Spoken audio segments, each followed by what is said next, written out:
नमस्कार दोस्तों। आप लोगों को क्या लगता है हम टेक्नोलॉजी वाइज और कितना विकसित हो सकते हैं? क्या हम कभी स्पेस में कॉलोनी बसा सकते हैं? क्या हम दूसरे ग्रहों या सोलर सिस्टम या आकाश गंगाओं तक की यात्रा कर पाएंगे? अगर आप लोगों को भी ऐसे प्रश्न अंदर से एक्साइट करते हैं तो आज की वीडियो आपके लिए ही होने वाली है। वीडियो को पूरा देखें, आपको बहुत ही मजेदार जानकारियां मिलने वाली हैं। तो चलिए बिना देरी किए आगे बढ़ते हैं।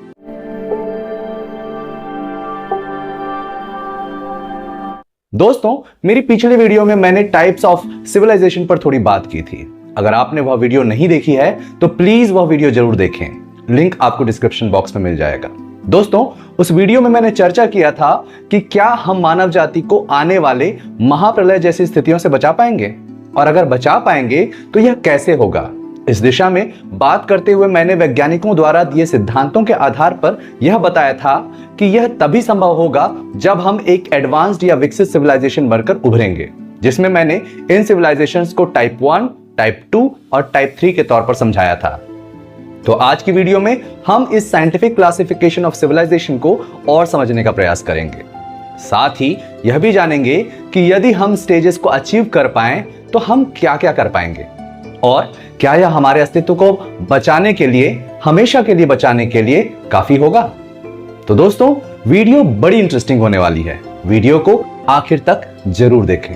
दोस्तों, आपने स्पेस एडवेंचर और एडवांस्ड एलियन सिविलाइजेशन पर बेस्ड कई सारी हॉलीवुड मूवीज देखी होंगी, जिसमें या तो हम इंसानों को अत्यंत विकसित दिखाया जाता है या किसी अन्य विकसित एलियन प्रजाति को हम पर हमला करते दिखाया जाता है। इसमें स्टार वॉर्स और स्टार ट्रेक जैसी सीरीज, अवेंजर्स, अवतार और इंटरस्टेलर जैसी हॉलीवुड फिल्में शामिल हैं।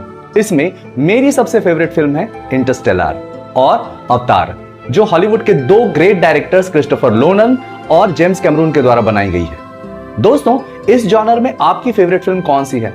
कमेंट करके जरूर बताएं। खैर दोस्तों, इन फिल्मों का थीम या कोर आइडिया यह दिखाना होता है कि एडवांस सिविलाइजेशन कैसे हो सकते हैं और ये क्या क्या कर सकते हैं, और किस तरीके की स्थिति उस समय निर्मित हो सकती है जब ऐसी किसी रेस से हमारा सामना होगा। ये फिल्में होती तो फिक्शनल हैं, पर ये सब कोरी कल्पनाएं नहीं होती, सब साइंस के थियोरीज पर बेस्ड होती हैं। इंटरस्टेलर इस जॉनर की फिल्मों में सबसे आगे है, जिसकी तारीफ खुद वैज्ञानिकों ने भी की है।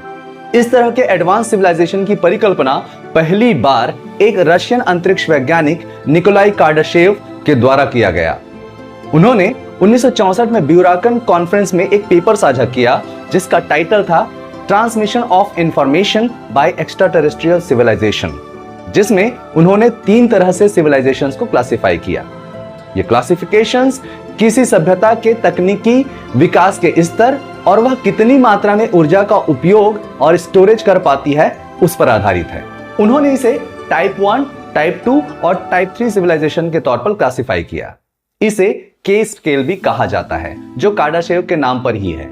तो आइए इस क्लासिफिकेशन को थोड़ा और अच्छे से समझें। तो दोस्तों, क्लासिफिकेशन के आधार पर पहला सिविलाइजेशन है टाइप 1। इसे प्लेनेटरी या ग्लोबल सिविलाइजेशन भी कहा जाता है।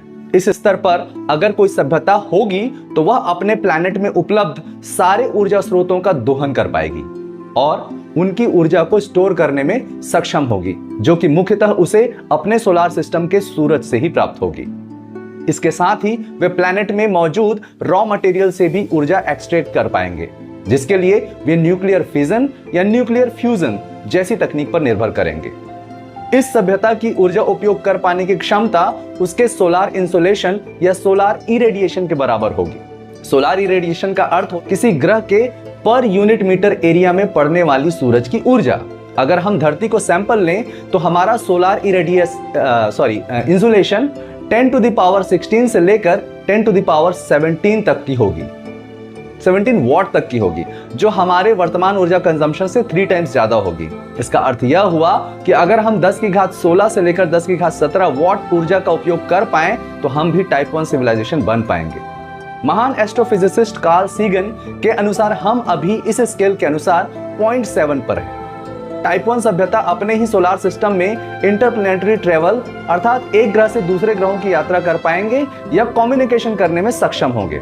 इस सभ्यता के लोग बीमारियों और एजिंग को नियंत्रित करने में भी सक्षम होंगे, जिससे यहाँ के लोगों की एज 350 साल तक की होगी। परंतु इस स्तर पर भी सभ्यता के विलुप्त हो जाने का खतरा बना रहेगा, जो सोलर सिस्टम के सूरज की एजिंग या कुछ अन्य नेचुरल इवेंट्स पर निर्भर करेगा। ग्रेट थ्योरेटिकल फिजिसिस्ट मिशियो काकू अपनी किताब फिजिक्स ऑफ द फ्यूचर में लिखते हैं कि चूंकि यह सिविलाइजेशन अपने सूरज से मिलने वाली सारी ऊर्जा का उपयोग करने के लायक होगी, वे ऐसी तकनीक विकसित कर पाएंगे जिससे मौसम, भूकंप, ज्वालामुखी आदि को कंट्रोल कर सकेंगे। महासागरों के ऊपर नगरों का निर्माण भी संभव होगा। टाइप 1 सिविलाइजेशन तक पहुंचते पहुंचते एक ग्लोबल लैंग्वेज और एक ग्लोबल कम्युनिकेशन सिस्टम का विकास हो जाएगा, अर्थात एक भाषा और एक संचार के साधन से लोग जुड़ पाएंगे, जो हमारे केस में इंग्लिश और इंटरनेट है। इस सभ्यता में अभी भी कुछ कॉस्मिक विनाशकारी घटनाओं जैसे कॉमेट या एस्टेरॉइड से टकराने वाली स्थिति से, बड़े मौसमी बदलाव जैसे ग्लोबल वार्मिंग और आइस एज से अभी भी खतरा बना रहेगा। पर जिस स्तर की टेक्नोलॉजी इस सभ्यता के पास होगी, वे इससे बचने में पूरी तरह दक्ष हो सकेंगे, जो इसके तकनीकी विकास की स्पीड पर निर्भर करेगा। इस सभ्यता में टेराफॉर्मिंग शुरू हो जाएंगे। टेराफॉर्मिंग का अर्थ होता है दूसरे ग्रहों में भी रहने लायक माहौल बनाकर उसे अपनी प्रजाति के लोगों के रहने लायक बनाना और वहां अपने लोगों को बसाना। हम यदि टाइप 1 स्तर में पहुंच पाएंगे तो मंगल और चांद को टेराफॉर्म कर पाएंगे, वहां हम अपनी कॉलोनी बसा पाएंगे।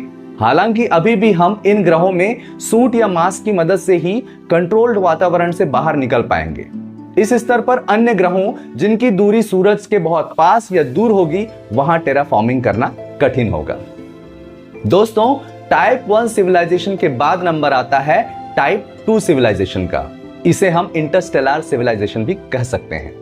इस सिविलाइजेशन का नियंत्रण टाइप 1 के और आगे पूरे सोलर सिस्टम की ऊर्जा पर होगी। ऐसी परिकल्पना है कि यह सभ्यता अपने सूरज की सारी ऊर्जा का दोहन कर उसका स्टोरेज करने में सक्षम होगा, जो 10 टू द पावर ऑफ 26 से लेकर 10 टू द पावर ऑफ 36 तक होगी।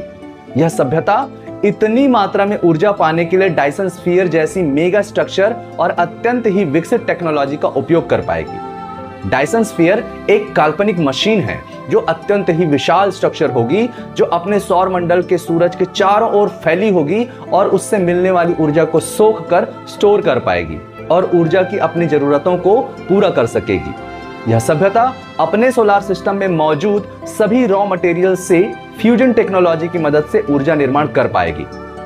यह सभ्यता टाइप 1 के उलट इंटरस्टेलर ट्रैवल और इंटरस्टेलर कम्युनिकेशन, अर्थात एक सोलर सिस्टम से दूसरे सोलर सिस्टम की यात्रा और संचार स्थापित करने में सक्षम होगी।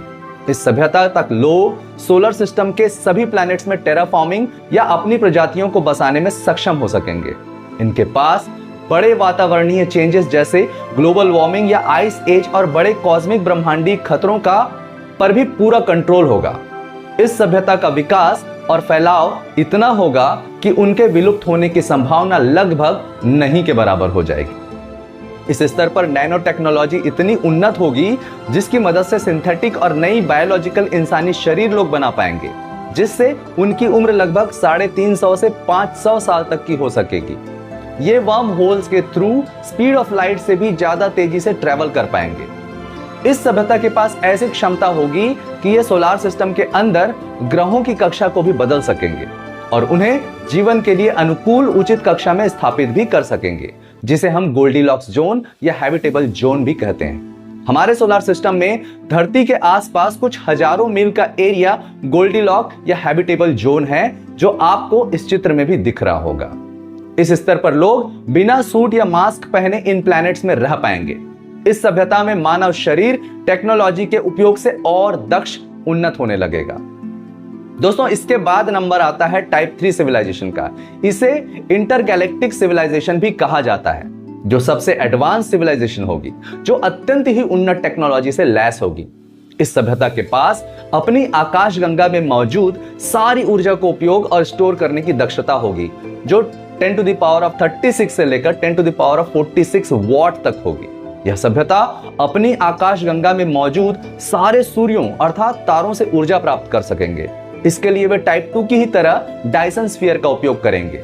साथ ही ब्रह्मांडीय घटनाओं जैसे सुपरनोवाज, हाइपरनोवाज और बड़े बड़े सुपरमैसिव बड़े बड़े ब्लैक होल से भी ऊर्जा एक्सट्रैक्ट कर पाएंगे।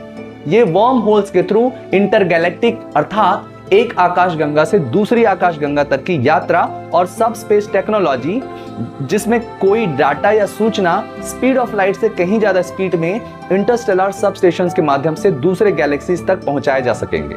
इस स्तर पर हम यह कह पाएंगे कि यह सभ्यता विलुप्ति से परे हो जाएगी, क्योंकि ये दूसरे आकाशगंगाओं के सोलर सिस्टम में भी सभ्यता को टेराफॉर्म कर पाएंगे। यह सभ्यता टाइप 2 के आगे अपनी गैलेक्सी में मौजूद दूसरे सोलर सिस्टम तक की स्थितियों और कक्षाओं को भी अपने मन मुताबिक बदल पाएंगे। इस सभ्यता में बायोलॉजिकल और मैकेनिकल फ्यूजन की मदद से टाइप 1 से एकदम ही अलग सुपर इंटेलिजेंट प्रजाति विकसित हो जाएगी, जिसमें एंड्रॉइड, साइबर्ग या बायोलॉजिकल शरीर वाले लोग इनकी तुलना में कम विकसित प्रजाति के तौर पर देखे जाएंगे।